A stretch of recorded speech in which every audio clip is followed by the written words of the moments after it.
Fala pessoal, tudo na paz? Irmão Alex aqui para dar continuidade nos estudos bíblicos, que o Eterno possa estar nos abençoando grandemente. Se por acaso queira receber as mensagens, manda um oi pro 61 99119 2421, Irmão Alex, beleza? Pessoal, nós estamos vendo um livro aqui, A História das Doutrinas Cristãs, que isso aqui, pessoal, é algo muito importante, que a gente vai começar a fazer uma filtragem para saber aonde surgiu, de onde veio algumas doutrinas. O Jesus, né, Yeshua, Yahushua para alguns, ele falava, né, que o fardo dele é suave, né, e leve. E nós vemos que no decorrer da história, a igreja que nós estamos estudando trouxe muitas doutrinas que não estão fundamentadas nos ensinamentos nem de Jesus nem dos apóstolos. Então, nosso objetivo é tentar clarear para que a gente venha entender aquilo que realmente é algo positivo e algo que não é negativo para a nossa fé. Principalmente a nossa fé, para a gente ter uma fé saudável, beleza? Então, hoje nós vamos falar sobre os pais alexandrinos, beleza? Então, vamos lá. Clemente e Orígenes representam a teologia oriental, mais especulativa que a do Ocidente. Ambos foram mestres influentes na escola de catequese de Alexandria, então eles já vieram do local, provavelmente eles aprenderam de alguém, né? Então já vem trazendo um pensamento.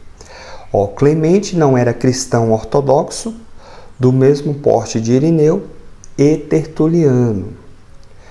Não subscrevia a regra de fé tanto quanto eles, mas seguia os passos dos apologetas, porque procurava entretecer a filosofia da época. Então ele seguia o passo já dos pais da igreja, né, que eles já vinham propusando como um pensamento cristão. Tal como entendia a tradição cristã, e às vezes praticavam substituir esta por aquela. Diferencia de Tertuliano por ser simpatizante da filosofia e por insistir que com esta a teologia cristã deveria construir uma ponte entre o evangelho e a erudição helenística. Filosofia, nós já vimos que ela é um problema para a fé, né? Então, uma pessoa que faz parte da comunidade, que construiu um pensamento cristão ou as doutrinas cristãs, o cara é simpatizante da filosofia, isso não é bom. Mas vamos lá. Tinha como manancial do conhecimento das coisas divinas tanto as escrituras quanto a razão humana. A razão humana vem da filosofia, né? Traz tudo eles têm que explicar através da razão. Exaltava esta última indefinitivamente e com sua interpretação alegórica encarregou a porta para a entrada de todas as variedades de especulação humana. Problema, pessoal, interpretação alegórica. Olha aqui quem foi que iniciou, né, trazendo essa interpretação alegórica das escrituras. E aí ainda eles não vamos dizer, não escondeu não, falou a real, a porta, escancarou a porta para a entrada de todas as variedades de especulação humana, né? Então, vão jogar tudo para alegoria. Vamos lá. Nem sempre foi coerente na sua estimativação da filosofia grega. Às vezes atribuía-lhe a revelação parcial, em outras estigmatizava como plágio dos profetas hebreus. Um problema, esse pai aqui, viu? Foi um probleminha. Orígenes nasceu num lar cristão. Lembrando aqui, pessoal, nem sempre quando a pessoa fala que é cristão, não quer dizer que as pessoas andam nos passos do Messias, dos apóstolos. Segue a tradição ali do período.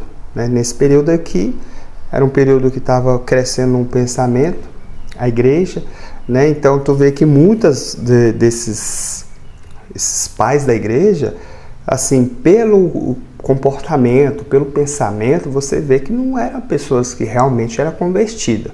Eles faziam parte da igreja, né? Então, foi no período que cessou a perseguição. Então, ser cristão, nessa época aqui, era obrigado. Por quê? Porque o imperador era cristão, ele se intitulou cristão. Então, para baixo dele, todo mundo tem que seguir as ordens do imperador, né? Então, assim, fazendo um resumo, viu, pessoal? Orígenes nasceu no lar cristão e recebeu educação cristã. Era menino precoce e desde a infância praticava religioso ascetismo. Sucedeu seu mestre, Clemente, como catequista de Alexandria. A fim de preparar-se para a obra, fez um completo estudo do neoplatonismo. Olha, o cara vai estudar neoplatonismo. Principais, sobretudo, o gnosticismo.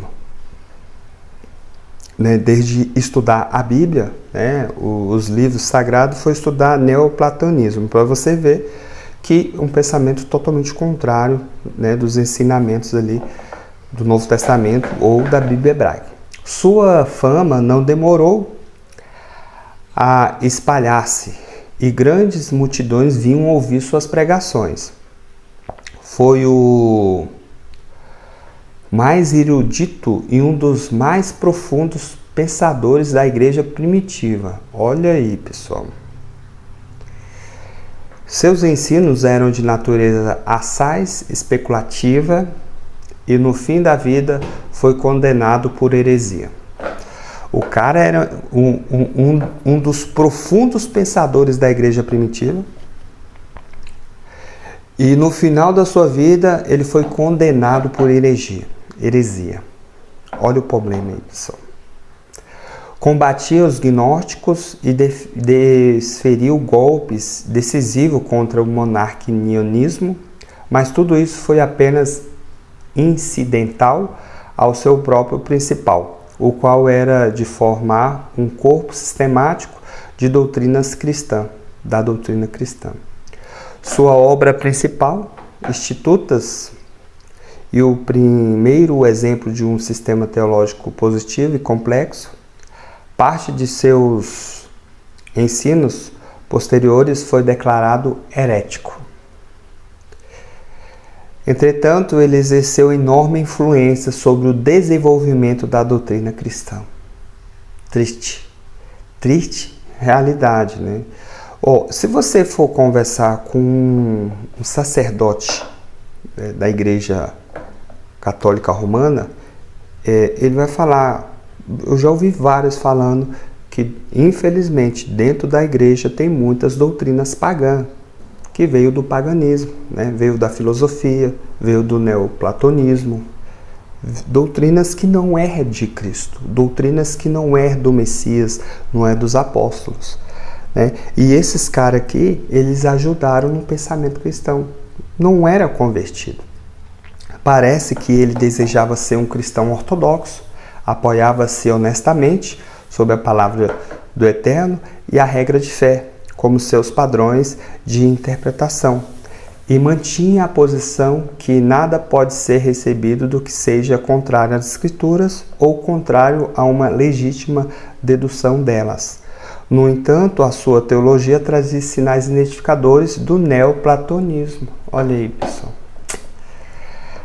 A sua teologia trazia sinais identificadores do neoplatonismo. O cara que ajudou no pensamento cristão desenvolver um dos eruditos, dos caras mais influentes dessa época, na teologia, né, no pensamento dele, tinha doutrinas do neoplatonismo. Sem falarmos que sua interpretação alegórica abriu caminho para todas as formas de especulação e de interpretação arbitrária. Terminamos aqui.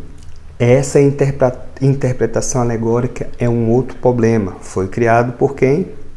Pelo nosso amigo, né? Que foi, no finalzinho da vida, foi condenado como um herege. E foi um dos caras fundamental que ajudou a construir o pensamento cristão. Olha o problema, pessoal. Nós temos que buscar com muita sinceridade, né, ver aquilo que de fato é da vontade do Eterno, aquilo que Yahushua, né, Yeshua, ou Jesus que nós conhecemos, ensinou, né, os ensinamentos dos apóstolos, para vermos se nós estamos no caminho correto. Eu, particularmente, né, sempre falo que o Novo Testamento em si ali, ela é um tipo de bússola. Ela aponta para nós o caminho que devemos andar. E infelizmente, se você for ler ali honestamente, linearmente o Novo Testamento e começar a ver algumas doutrinas, você observa que não estão andando no caminho correto, não estão seguindo os caminhos dos apóstolos. Então, nosso objetivo é esse, é clarear, fazer você pensar, fazer você pesquisar, para que nós venhamos andar e agradar o Eterno, beleza? Fique na paz aí e um abraço do irmão Alex.